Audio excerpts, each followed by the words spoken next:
Hello dear friends, आज हम discuss करते हैं कि दौरान हमल टांगों में या पाँव में सोजिश होना और टांगों में बेचैनी होना किस बीमारी की इलामत है। दौरान हमल पाँव में सोजिश या सूजन का होना, इसी तरह टांगों में सूजन का होना और टांगों में बेचैनी होना 60 से 70% नॉर्मल है। और उसके अलावा जो है पैथोलॉजिकल कॉजेज है, हम दोनों डिस्कस करते हैं। पहले हम बात करते हैं फिजियोलॉजिकल प्रोसेस के, ये नॉर्मली ऐसा क्यों होता है। हमारे घर में खवातीन बहुत देर तक खड़ी रहती हैं, किचन में काम कर रही हैं या बहुत देर तक बैठी रहती हैं पाँव लटका के, जी वो सब्जी काट रही हैं या कपड़े धो रही हैं और पाँव मुसलसल लटके हुए हैं और साथ में एब्डोमेन पे प्रेशर होता है। तो ग्रेविड यूट्रस की वजह से जो प्रेशर होता है, तो जो हमारा ब्लड फ्लो है वो नॉर्मली सेल्स में एंटर हो जाता है प्रेशर की वजह से, जिसकी वजह से जो है वो एडिमा का होना, सूजन का होना क्वाइट नॉर्मल है।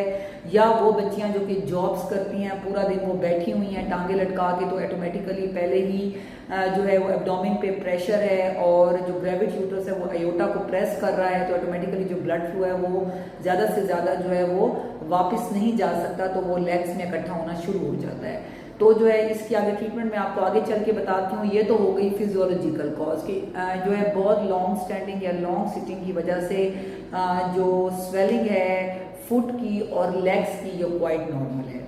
लेकिन अगर पाँव और टांगों के साथ साथ फेस पे भी स्वेलिंग आ रही है, हाथों पे भी आ रही है, ऑल ओवर बॉडी आ रही है, तो इसको आपने हल्का नहीं लेना। ये अनीमिया हो सकता है, खून की शदीद कमी, कोई ना कोई किडनी का प्रॉब्लम ना हो, कोई हार्ट का इशू ना हो, तो ये तमाम वो मसाइल हैं जो कि हो सकते हैं। लिहाजा जो है वो अगर आपको फुट और लेग की स्वेलिंग के साथ साथ अगर आपको ऑल ओवर बॉडी स्वेलिंग है, तो आपने इसको लाइट नहीं लेना। तो आप नियर बाय गायनेकोलॉजिस्ट को दिखाएं, तो वो आपको एवेलुएट करेंगी कि आपको कोई अनीमिया तो नहीं है, खून की कमी तो नहीं है, आपका ब्लड प्रेशर ज़्यादा तो नहीं है। क्योंकि अगर आपका बीपी ज़्यादा है, अनकंट्रोल्ड है और साथ में आपके छोटे पेशाब में प्रोटीन चर्बी आ रही है, तो इट्स अ डेंजरस साइन। तो फिर इसके मुताबिक डॉक्टर आपको फौरन मेडिसिन देगी, आपको फूड का बताएंगी, सॉल्ट आपको रिस्ट्रिक्ट करेंगी, आपको बताएंगी कि आपने क्या क्या करना है। उसके अलावा जो है वो आपके रीनल कॉजेज देखेंगी, आपकी हार्ट का इशू देखेंगी, जो भी कॉज होगी उसके मुताबिक वो आपको डील करेंगी ताकि आपकी लेग स्वेलिंग कम हो जाए। तो वो तभी मुमकिन है जब आपका केस फर्स्ट डे से बुक्ड होगा, आपके प्रॉपर आप डॉक्टर के पास जा रही हैं, आपके वाइटल चेक हो रहे हैं, लैब्स चेक हो रही हैं, और वो आप साथ साथ आपसे हर महीने पूछती रहेंगी, स्कैन भी करती रहेंगी कि आपको किस लेवल तक मतलब टांगों में सूजन है या आपको बेचैनी है, उसके मुताबिक वो आपको डील करेंगे। अब इसको आपका इलाज क्या है पहले मैं घर में बताऊंगी कि अगर तो एक खातून जो कि जॉब कर रही है बहुत देर तक टांगे लटका के बैठी है, तो वो पाँव के नीचे कोई स्टेप रख ले ताकि जो उसके पाँव ऊंचे रहें, ताकि वो ब्लड वापस जाता रहे, ना कि वो पूल होके पाँव में इकट्ठा होता रहे। इसी तरह अगर एक बहुत देर तक खड़ी हैं, लॉन्ग स्टैंडिंग टीचर्स हैं या कोई ऐसी जॉब है या कोई जो है ट्रैफिक पुलिस वाली खवातीन हैं, गार्ड्स हैं, या जो घर में भी खवातीन बहुत देर तक खड़ी रहती है, तो उनको चाहिए कि बीच में वो जो है उसको कट ऑफ करें उस सिलसिले को, यानी कि बीच में वो कुछ देर के लिए बैठ जाया करें, उसके बाद दोबारा अपनी जॉब कंटिन्यू करें, ताकि पाँव में जो आपके मुसलसल जो आपका ब्लड है वो पूल डाउन हो रहा है और जो फ्लूइड जो आपका इकट्ठा हो रहा है वो ना हो।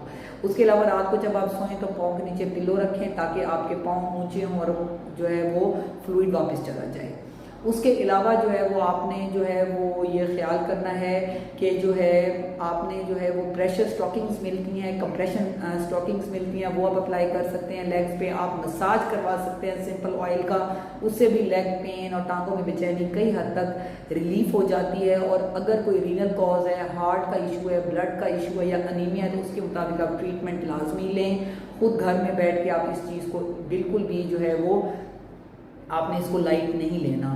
टांगों में सूजन, पाँव में सूजन होना जो है वो 70% तक नॉर्मल है, लेकिन जो 30% पैथोलॉजिकल कॉजेज मैंने बताई उसको आप लाइट ना लें, अपने आप को प्रॉपर इवेलुएट करवाएं।